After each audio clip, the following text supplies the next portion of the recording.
Hey guys, so today's video is kind of like the last video. It's a little different, but I had thought about doing some other things, but I just really didn't have time to stop what I needed to be doing to go make a video about something that I didn't have time for.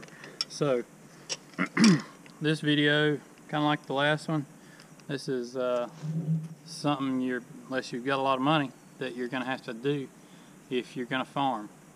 Farms require infrastructure, they require buildings, and unless you got enough money to pay somebody to build your building for you and roof it for you, you need to have a little bit of know-how as far as putting steel on a building.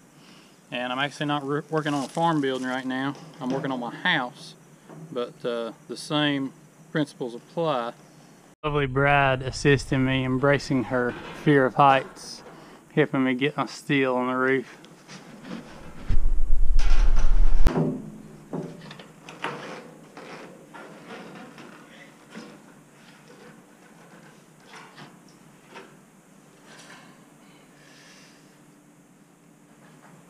Some of this stuff is not really relevant if you're building a barn, or maybe you're building a farm shop and you want to be able to heat it with a candle, so you want to build it as tight as you can.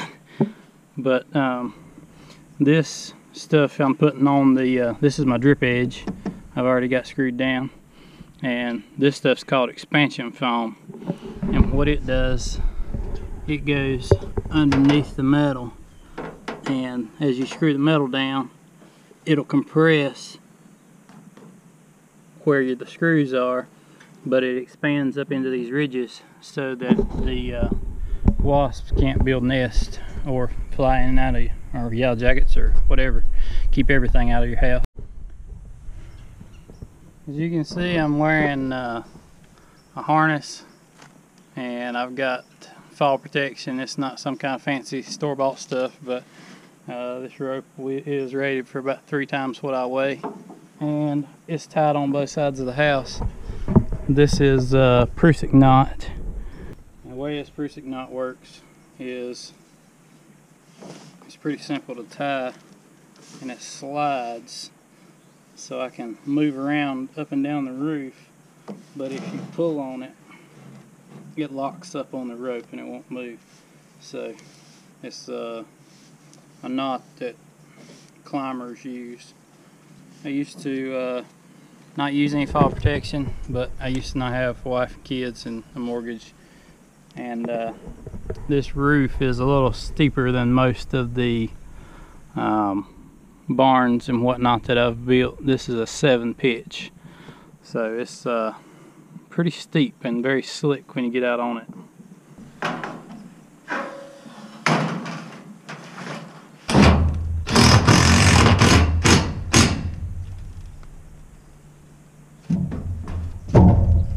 When you're putting a roof on, the way that I do it, and I'm sure there's a lot of different ways, but I run a string to the end, just like so.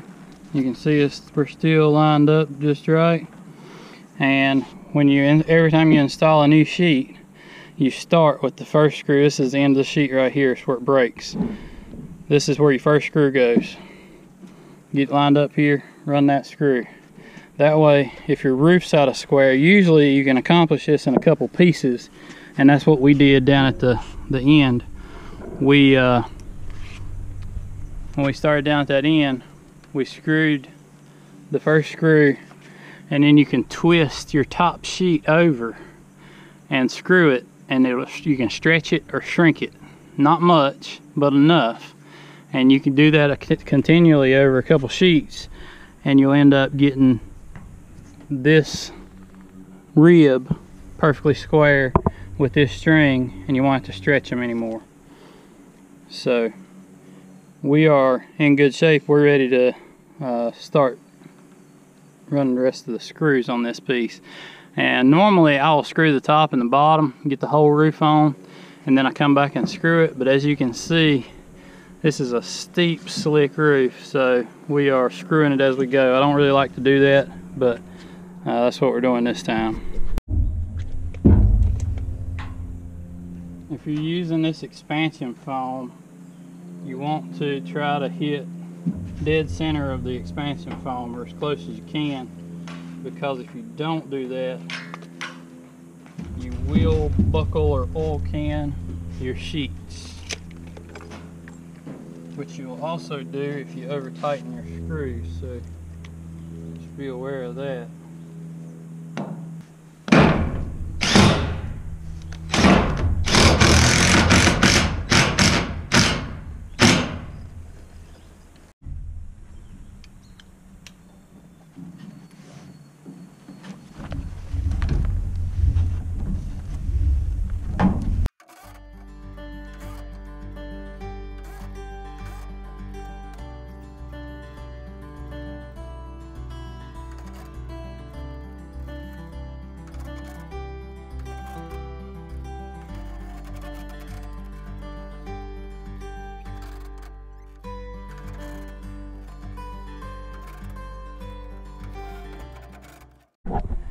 I know somebody's gonna call me out on screwing this metal down the top of the rib like this. And yes, I'm aware that the manufacturer won't warranty it if it's not screwed where they want it screwed right here. But there is a really good reason I do this, and I'll show you right here. This galvanized 5V10 roof is somewhere in the neighborhood of 100 years old, and it has roofing nails with no washers, and it's nailed right through the rib. That's the way until they started this 3-foot wide metal a few years back and wanted everybody to screw it in the flat when it's installed. This is the way all metal roofing used to be installed, and it really makes more sense to me, because this little rubber washer is not going to last forever, and when it fails, if your screw is right here, your roof's going to leak. When your screw's in the top of the rib, it still may leak, but there's a much less chance of it being a significant leak. So that is the reason why I do that. I do screw it in the bottom along the drip edge, and I do that just to prevent wind from getting underneath it. And you can see that the old roof is the same way. They nailed it in flat along the drip edge. Is not the right term, but you know what I mean. So that is the reason that I install it this way. I screw it in the flat at the bottom and up at the top, which is underneath of the ridge cap, and doesn't matter. But other than that, I want my metal screwed in the ridge, and I'll take my chances with the warranty. Alright, so this is a filler, and it's vented. See, it's got this sponge stuff. It's got sticky on the back of it, so it sticks down to the metal.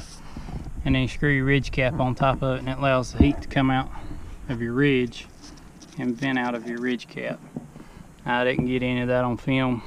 Kind of got my hands full when I'm out there straddling that ridge. But so this is how our ridge cap goes on, and you'll see what I did here. This is kind of a slow project that I'm having to do a little at a time. So I'm trying to do only one roof at a time, and this valley is going to take some time to get it all cut. So that's the reason we stopped right before we got to these two valleys. But this house had 1x2 strips every 3 inches on it, and that's how they had put the wood shingles on it originally 160 years ago. But we went back and put 2x3s in between every 2 feet to have good fresh wood to screw this metal to. And also there was a lot of shingle nails sticking up, and you never want nails rubbing on the underneath of your metal, because in time, through expansion and contraction, it will rub a hole in your metal, or at least rub the galvanizing off and make it rust. But anyway, this is just a short little video, but I just wanted to throw something out there, and maybe some of you get something out of it. But thanks for watching, and I'll see you next week. Hopefully next week, if the weather cooperates, we're going to be in the combine cutting some soybeans. So stay tuned. I'll see you next time.